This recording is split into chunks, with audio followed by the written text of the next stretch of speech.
Hi, hello, it's George Michael. I was just wondering, do you also have a box that looks a lot like this? That might be in your basement or your attic? Full of Super 8 reels from the 60s through the 90s. Some are labeled, maybe a location, maybe a year if you're lucky, but others, not so much.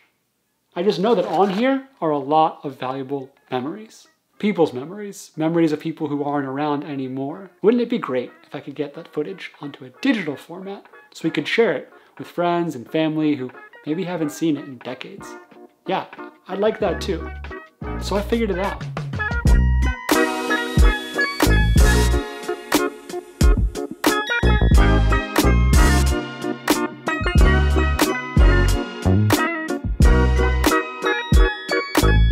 This shoebox has been in my parents' basement inside another box for decades. I wanted a way to share this stuff digitally, so I poked around and found this, a film to digital converter. Yes, that's the number 2, because this is a cool piece of technology for modern times. With an SD card in the back and a significant amount of patience, we can finally discover what ducks looked like in 1977. Or what nappy playing is. We can recover Olympic moments, or we can get back the really priceless ones.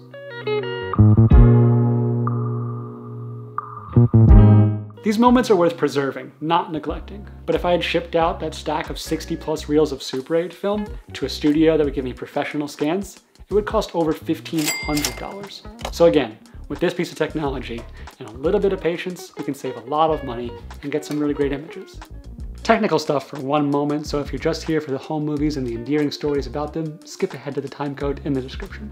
The recorder creates 960 by 720 movie files and literally scans your film frame by frame. Setting up is very straightforward.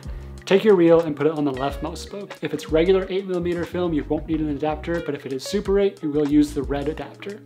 Then open up the gate and put the lead of your film through the 3 metal teeth. Then attach that lead to the empty reel and close the gate. Go into the menu and find the frame adjustment.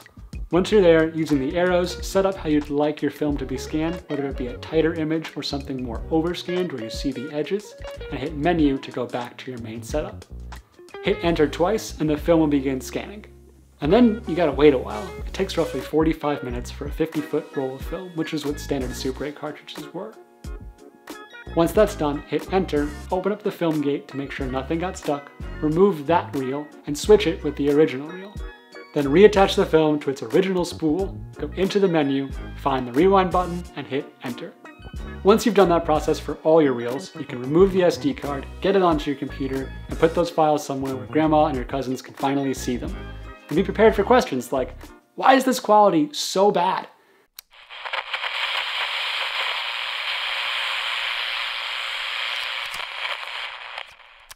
At $300, it's not something you purchase on a whim, but you heard earlier what my projected cost would be if I sent this out, and yeah, it'd be over $1,500.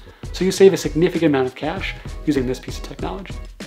There are incrementally better versions of this technology from the same company at $400 and $500 that just provide a slightly higher quality scan.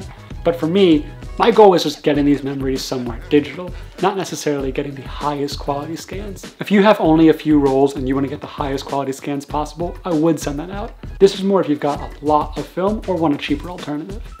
One quick side note, these memories all don't have sound if you haven't noticed by now. That's because the cameras back then didn't have microphones. But people knew that, so they didn't talk directly to camera, meaning you don't feel like you're missing out on sound as much as if you watched a video today that didn't have it. It's normal most of the time, except for like an explosion. You've never seen a demolition captured on Super 8 film?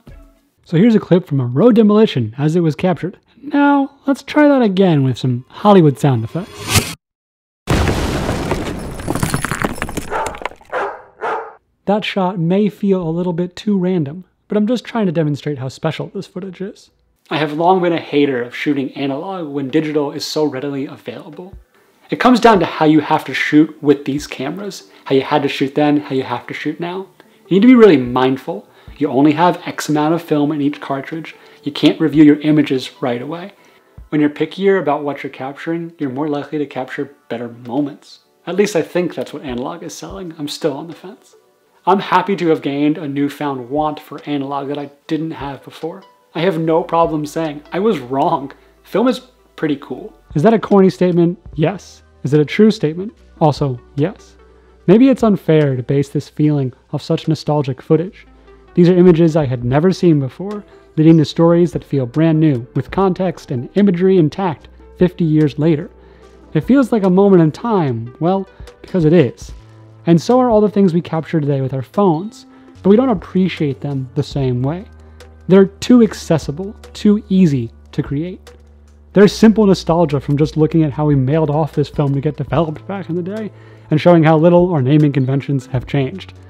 The excitement of getting back what was on those circles of blue plastic and Kodachrome, well, that's what has put new life into film across all platforms. I want to make more videos like this that force me to go on a learning journey before presenting it to you. Not in some sort of guru quest-like way, but it's just a lot more rewarding to create and share.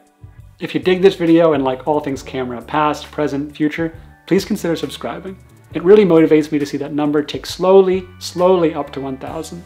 This stuff is hard, and all the positive comments and feeling like I've shared some sort of useful information is really rewarding. You know, after all this, I'm remembering now, I have something that shoots footage just like they used to. Coming up next to the channel, how to shoot on a Super 8 in 2021. Until then, thanks for watching. I'm Off Walkie.